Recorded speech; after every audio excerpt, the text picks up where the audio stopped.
Assalamualaikum warahmatullahi wabarakatuh.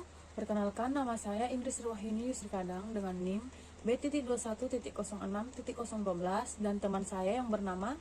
Perkenalkan, nama saya Hafsa dengan NIM B21061010. Kami dari kelompok 5 akan mempresentasikan hasil diskusi dari kelompok kami yang berjudul Aplikasi Etik dalam Praktek Kebidanan.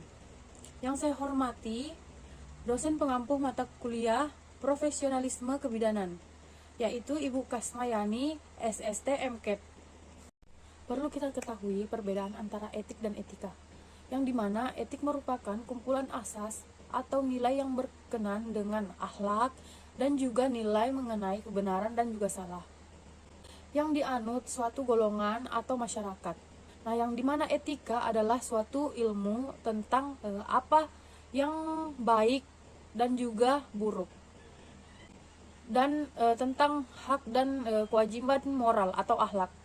Kode etik suatu profesi yang berupa norma-norma yang harus diindahkan oleh setiap anggota profesi yang bersangkutan di dalam melaksanakan tugas profesinya dan dalam kehidupan di masyarakat.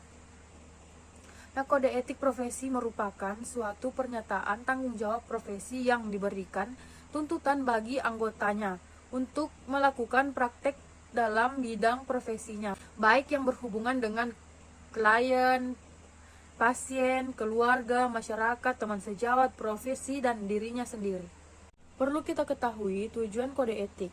Pada dasarnya menciptakan tujuan atau merumuskan kode etik suatu profesi adalah untuk kepentingan anggota dan kepentingan organisasi. Secara umum, menciptakan tujuan kode etik adalah sebagai berikut.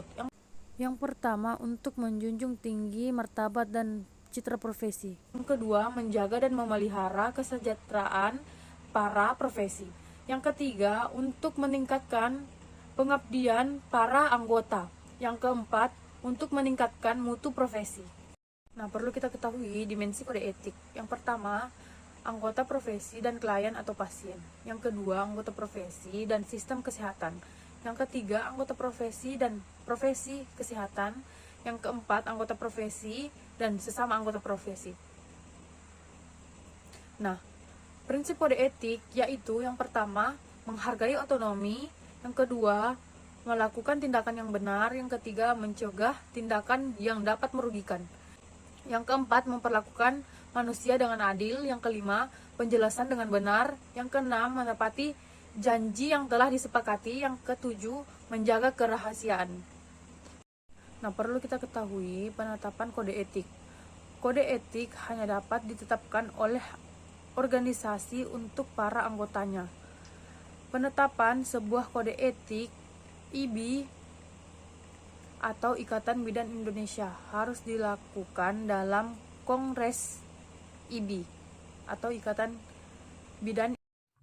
Secara umum, kode etik tersebut berisi 7 bab, yaitu 1. Kewajiban bidan terhadap klien dan masyarakat 6 butir. Yang pertama, setiap bidan selalu menjunjung tinggi, menghayati, dan mengamalkan sumpah jabatannya dalam melaksanakan tugas pengabdiannya. Yang kedua, setiap bidan dalam menjalankan tugas profesinya menjunjung tinggi harkat dan martabat kemanusiaan yang utuh dan memelihara citra bidan. Yang ketiga, setiap bidan dalam menjalankan pekerjaannya selalu berpedoman pada peran, tugas, dan tanggung jawab sesuai dengan kebutuhan klien, keluarga, dan masyarakat. Yang keempat, setiap bidan dalam menjalankan pekerjaannya mendahulukan kepentingan klien, yaitu menghormati hak klien dan menghormati nilai-nilai yang berlaku di masyarakat. Yang kelima, setiap bidan dalam menjalankan pekerjaannya selalu mendahulukan kepentingan klien, keluarga, dan masyarakat dengan identitas yang sama sesuai dengan kebutuhan berdasarkan kemampuan yang dimiliki. Yang keenam, setiap bidan senantiasa menciptakan suasana yang serasi dalam hubungan pelaksanaan dengan mendorong partisipasi untuk meningkatkan derajat kesehatannya secara optimal. 2. Kewajiban bidan terhadap pekerjaannya.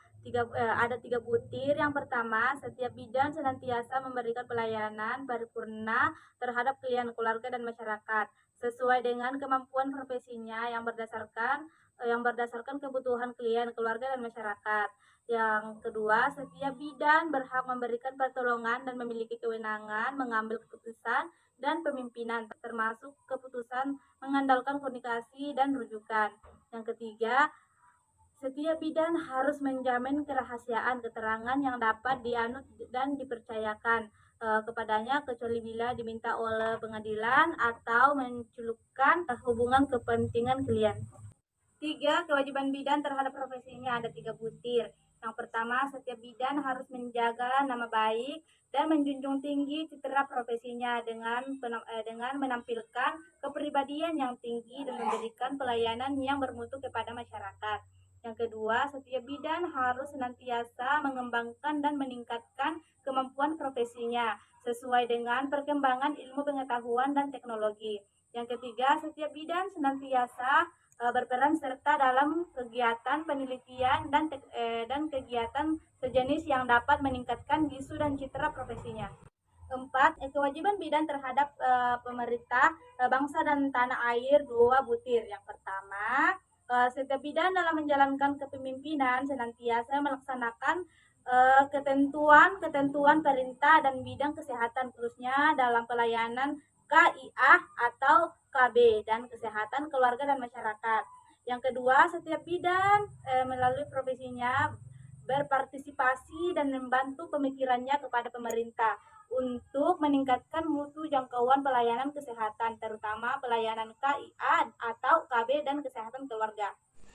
Itu saja penjelasan dari kelompok kami, kurang dan lebihnya mohon dimaafkan. Wabillahi taufiq wal hidayah. Wassalamualaikum warahmatullahi wabarakatuh.